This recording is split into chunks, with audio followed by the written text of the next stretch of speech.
join hands together. I'm going to play tennis in McKinney at 6:40 in the morning. I have a tennis match at 7. It's Friday morning. We got a lot to do today. I've been really working on cardio, and I'm lifting weights. And your heart rate, when you lift, you can get it really up there, just like doing cardio, I noticed. And last night, I hit a 38 beats per minute resting heart rate. That's the lowest I think I've ever recorded, or tied for the lowest. So I have a lot to do today. I'm going to play tennis here for 90 minutes. Then I'll go to the gym and do some cardio for about 40, then lift. Then I'll go home. And then I'll go hit some golf balls.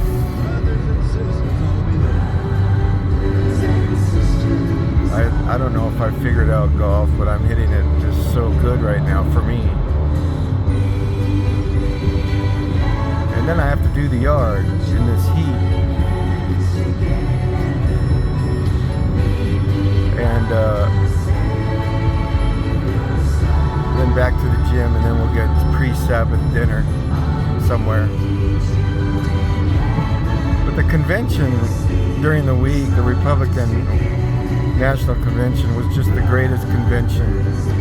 It was like a, wow, look how fast that guy's going. It was God was at that convention. You felt the presence of God. And I got a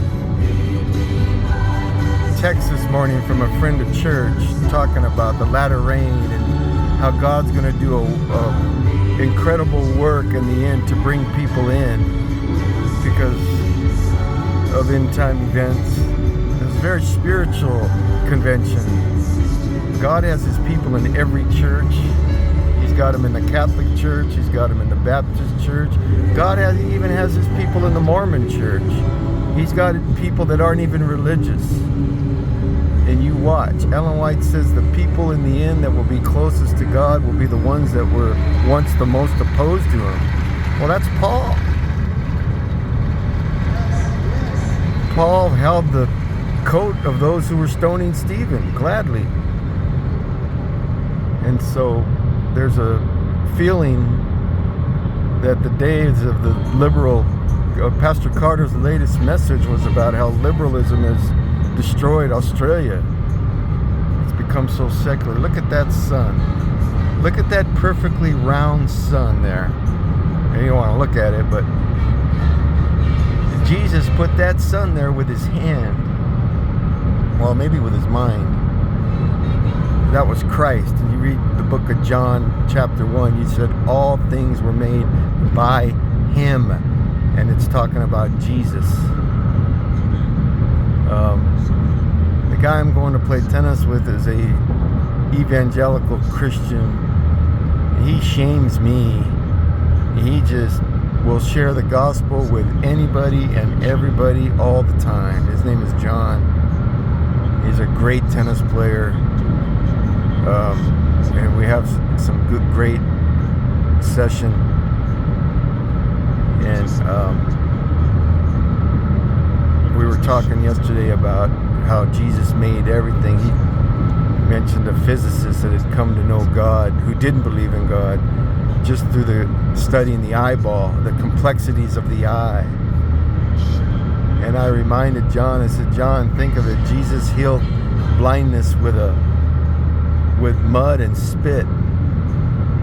And we can't do it. Our best and brightest can't do it. But the godless, hopefully, those that will hear the voice of God will come out of that foolishness to believe that all of this is by chance. I mean, there's really only two viewpoints at this, either intelligent design or evolution out of nothing, which is laughable to me. So I gotta put my thing down because that sun is bright. You don't want to be looking at the sun. Anyway, what a convention. To see Melania and the Trump family, such class, true patriots, people that understand America, how it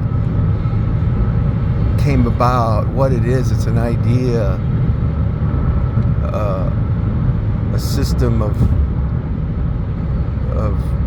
advancement based on your merit, not what you look like or what gender you are. I wish this guy would pass me, you know.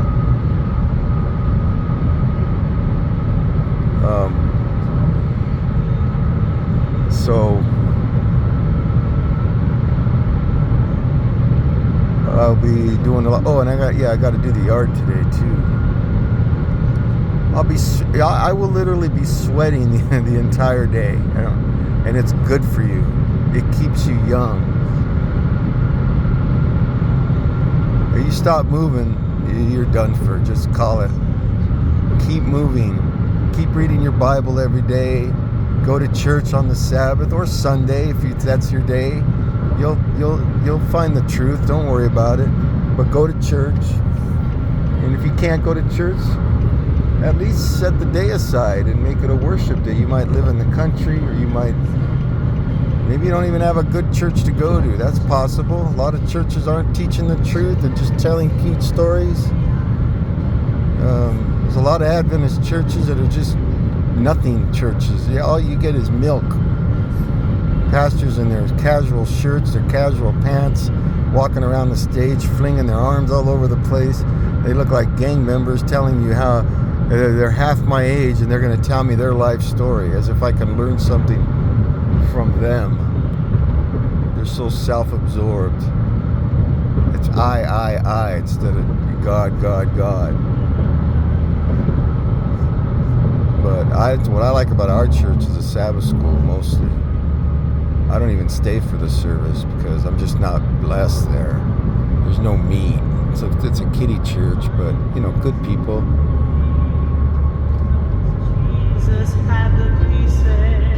So it's Friday. The Sabbath starts later. God bless you all. God bless America. It's a great convention. Everything that we've known about the other side is it's so funny to watch. How do you even believe anybody that's a Democrat anymore? How do you even believe it? Take seriously anything they say? So I don't. And we all enjoyed seeing Melania last night. She's such dignity and class. She never made the cover of any magazine because they're all liberal and left. They put Jill and Michelle Obama, and yet Melania outclasses all of them. You could just see it in the cut of her clothes, in the design and the tailoring. You talk about a model, the colors, the fit, so elegant. It's like another Jackie O, only I think even better. So, all right, I got to get my mind into this tennis match because John is a tough player, and for the next 90 minutes, it's going to be a battle of attrition. Have a good Sabbath.